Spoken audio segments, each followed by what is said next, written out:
Robert Verdella, el carnicero de Kansas, y su habitación de las torturas. Un joven completamente desnudo y con un collar de perro al cuello huyó por la ventana para pedir ayuda. Había sido secuestrado y torturado por un asesino en serie.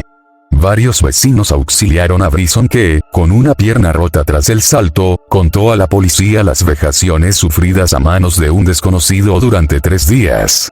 Cuando los agentes llegaron al inmueble de Robert Verdella, se encontraron con una habitación repleta de objetos para sodomizar y fustigar a sus víctimas, además de cientos de fotografías de muchachos en estado de sufrimiento. Gracias a este superviviente, la justicia pudo encerrar al denominado carnicero de Kansas, un anticuario obsesionado con la película El coleccionista al que le gustaba coleccionar a sus llamados juguetes para infligir toda clase de suplicios. Mató a 6 de ellos. Nacido el 31 de enero de 1949 en Cuyahoga Falls, Ohio, Robert Verdella se crió bajo los preceptos católicos, acudía regularmente a misa y aquellos valores religiosos hicieron que escondiese su homosexualidad hasta bien entrada la juventud. En su infancia, Robert fue un niño solitario, llevaba gafas desde los 5 años a causa de su temprana miopía, tenía dificultades en el habla y la presión arterial alta, lo que le obligaba a tomar una medicación diaria. En la escuela, destacó por sus buenas notas y por su afición a la cocina y al arte. La pubertad fue un punto de inflexión mayor en este joven. Descubrió que le gustaban otros chicos y, saberse homosexual y distinto al resto de sus compañeros, le hizo encerrarse en sí mismo y dejar la iglesia. Incluso se echó novia para evitar las habladurías. Sumado al descubrimiento de su sexualidad, a Robert también le marcó la película El coleccionista, dirigida por William Wyler en 1965, y que tomó como guía para perpetrar sus terribles crímenes de los años 80. En la trama cinematográfica, un joven coleccionista de mariposas secuestra a una estudiante de arte, a la que sigue a diario, y la encierra en un sótano completamente acondicionado de una casa aislada en el campo. La víctima trata de escapar, e incluso, trata de seducir a su verdugo. El final, completamente aterrador.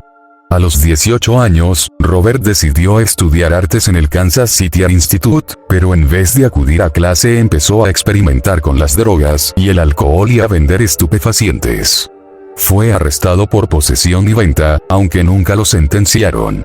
Trabajó como cocinero en un restaurante y, después de abandonar los estudios en 1969, se compró la famosa Casa de los Horrores de Charlotte Street, donde cometería los asesinatos.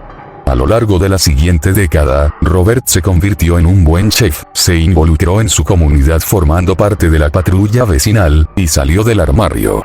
Sin embargo, todo cambió cuando en 1981 decidió dar un vuelco a su vida, colgar el delantal y abrir un negocio de antigüedades y objetos raros, el llamado Bob's Bizarre Bazaar, ubicado en el mercado de Westport Flea, en Kansas City.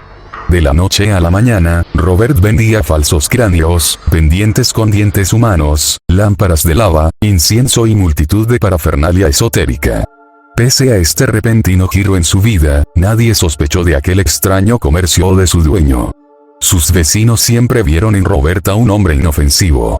Sin embargo, tras su ruptura sentimental con un veterano de guerra en 1982, el anticuario decidió empezar a salir con gigolos muy jóvenes a los que ofrecía casa a cambio de compartir los gastos. Hasta que un buen día, se desencadenó la violencia. El 4 de julio de 1984, Robert pasó a buscar a Jerry, de 20 años, un amante que le debía dinero, para llevárselo a casa. Una vez dentro, lo drogó y, en cuanto perdió el conocimiento, lo ató en una habitación del sótano y comenzó a sodomizarlo con diversos objetos. Al día siguiente, Robert se marchó a trabajar y, al regresar, continuó con las vejaciones y humillaciones. Horas más tarde, colgó a Jerry por los pies, lo descuartizó y envolvió sus restos en varios paquetes, que posteriormente tiró a la basura. Con este primer asesinato, Robert inició una especie de diario en el que documentaría todas las torturas cometidas a sus víctimas y las reacciones de estas. Para completar cada historia adjuntaría diversas fotografías como muestra del sufrimiento causado. Su segunda víctima fue Robert Sheldon, de 18 años, al que sometió a las mismas torturas que a Oel, aunque añadiendo otra más. Inyectarle en el ojo líquido para desatascar cañerías. Murió tras asfixiarlo con una bolsa de plástico. Para deshacerse del cuerpo, lo enterró en el patio y conservó su cabeza en el congelador. En junio de 1985, asesinó a Marco Ayase, de 20 años, tan solo 2 meses después que a Sheldon.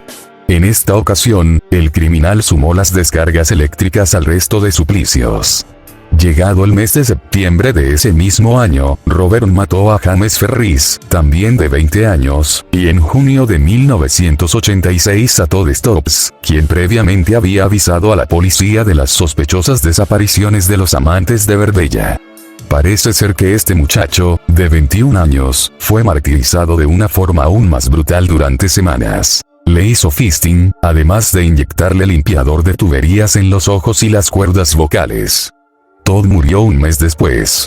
La última víctima en morir a manos de Robert Verdella fue el prostituto Larry Pearson, de 20 años, a quien sometió en julio de 1987 a la misma clase de torturas y disciplina que a sus antecesores.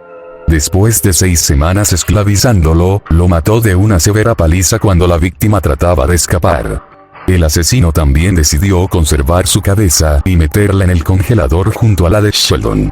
El modus operandi del anticuario siempre era el mismo. Entablaba amistad con chicos jóvenes, principalmente prostitutos, y tras mantener relaciones íntimas con ellos, los drogaba y les provocaba las torturas más salvajes.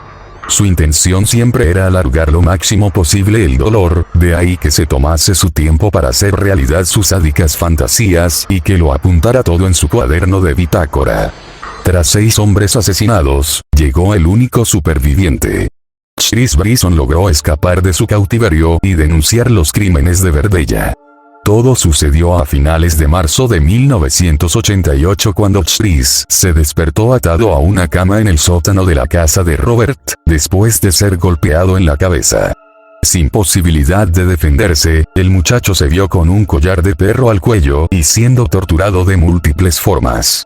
A medida que los abusos aumentaban, Chris se desmayaba al no poder soportarlos. 4 días más tarde, consiguió recobrar la conciencia y liberarse de las ataduras, aprovechando que su secuestrador había salido.